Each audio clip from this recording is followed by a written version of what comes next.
আসসালামু আলাইকুম। Welcome back to my channel থেকে আমাদের স্কুল। আজকে তোমাদের সাথে আলোচনা করব ষান্মাসিক অর্ধবার্ষিক মূল্যায়ন পরীক্ষা 2024 সালের অষ্টম শ্রেণীর ইসলাম ও নৈতিক শিক্ষা প্রশ্ন।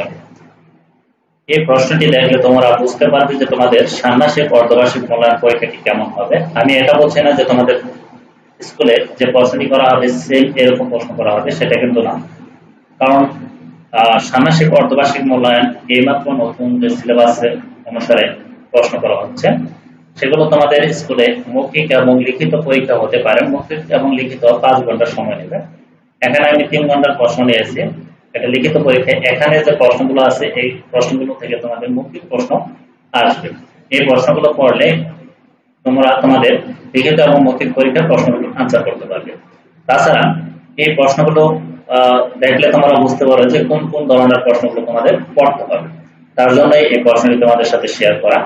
এটি যে ষান্মাসিক অর্ধবার্ষিক মূল্যায়ন পরীক্ষা 2024 সালে এই প্রশ্নটি করা হয়েছিল একামত স্কুলে।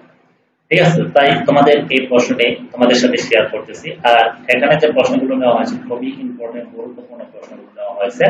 এই প্রশ্নগুলো ভালোভাবে তোমরা আয়ত্ত করবে। এখানে বহু নির্বাচনের যে প্রশ্নগুলো নেওয়া হয়েছে আমি সবগুলো বলবো না, কারণ বলতে গেলে ভিডিওটি বড় হয়ে যাবে। আমি শুধু প্রশ্নগুলো বলবো। বহু নির্বাচনের প্রশ্নগুলো তোমরা স্ক্রিনশট দিয়ে রাখতে পারো। তাছাড়া তোমাদের বইয়ের ভিতরে বহু নির্বাচনের যে প্রশ্নগুলো আছে সেগুলো একটু পড়ে নেবে। আমি বহু নির্বাচনী প্রশ্নগুলো সম্পূর্ণ আমি পড়বো না, কারণ পড়তে গেলে ভিডিওটি বড় হয়ে যাবে। আমি তোমাদেরকে শুধু যে প্রশ্নগুলো সংক্ষেপে এবং বড় প্রশ্ন সেগুলো তোমাদের মৌখিক এবং লিখিত পরীক্ষা যেগুলো লিখতে হবে শুধু এমসিকিউ পাবে। এখানে যে সংক্ষেপ উত্তর দাও, এখানে 25 দোকানে 50 2 নম্বর করে প্রশ্ন। তোমাদের স্কুলে যেভাবে প্রশ্ন করুক না কেন এই প্রশ্নগুলি কিন্তু তোমাদের পড়া হবে, মৌখিক এবং লিখিত যে কোনো প্রশ্ন করা হবে। ঠিক আছে, এখানে কারা আল্লাহর মনোনীত ব্যক্তি, খাতামুন নাবিয়্যিন শব্দের অর্থ কি, খতমে নবুয়ত কাকে বলে, রিসালাত কাকে বলে, খাতামুন নাবিয়্যিন কাকে বলে, এরপর সর্বোত্তম ইবাদত কি, নফল শব্দের অর্থ কি, নফল সালাত কখন আদায় করতে হয়, সর্বোত্তম নফল সালাত কোনটি, তাহাজ্জুদ ছাড়া সর্বনিম্ন কত রাকাত আদায় করা যায়, সালাতুল আওয়াবিনের বিধান কি, শবে বরাত পালিত হয় কোন মাসের কত তারিখ, রমজান মাসে রোজা পালন করার বিধান কি। ঠিক আছে কি, ঠিক আছে। এরপর তোমাদের আরো প্রশ্ন আছে, দেখো রমজানের চাঁদ দেখার বিধান কি, রাসূল সাল্লাল্লাহু আলাইহি ওয়াসাল্লাম প্রতি চন্দ্র মাসে কোন 3 দিন রোজা রাখতেন, কোরআন শব্দের অর্থ কি, হাদিস কাকে বলে, আখলাক হামিদা কি, গানের কি কি উপকারিতা রয়েছে, পৃথিবীর ইতিহাসের সর্বপ্রথম লিখিত সংবিধানের নাম কি,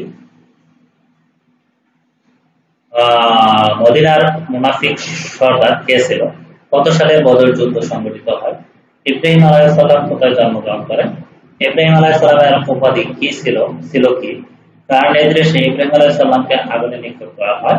এরপর দেখো নিচের চিত্র প্রশ্নগুলোর উত্তর দাও। মদিনা সনদ কোন প্রণয়ন করা হয়েছিল, এখানে এটা 3, এখানে কিন্তু 3।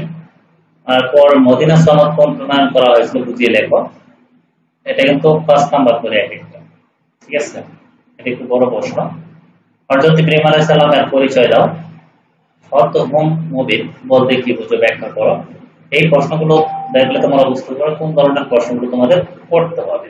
প্রতিবন্ধী ব্যক্তির মর্যাদা সম্পর্কে আলোচনা করো, রোগীর সেবা করার উপকারিতা বর্ণনা করো, আখলাক বলতে কি বোঝায়, আল কোরআনের অর্থ সহ 5টি নাম লেখো, কোরআন জ্ঞান বিজ্ঞানের উৎস ব্যাখ্যা করো, তারপর রমজান মাসের ফজিলত বর্ণনা করো, নফল সালাতের গুরুত্ব বর্ণনা করো, খাতামুন নাবিয়্যিন কে খতমে নবুয়তের প্রমাণ হিসেবে মহাগ্রন্থ আল কোরআনের দলিলটি তুলে ধরা, কেন নবী ও রাসূল প্রেরণ করা হয়েছিল, আল আসমাউল হুসনা বলতে কি বোঝো, এর গুরুত্ব ব্যাখ্যা করো।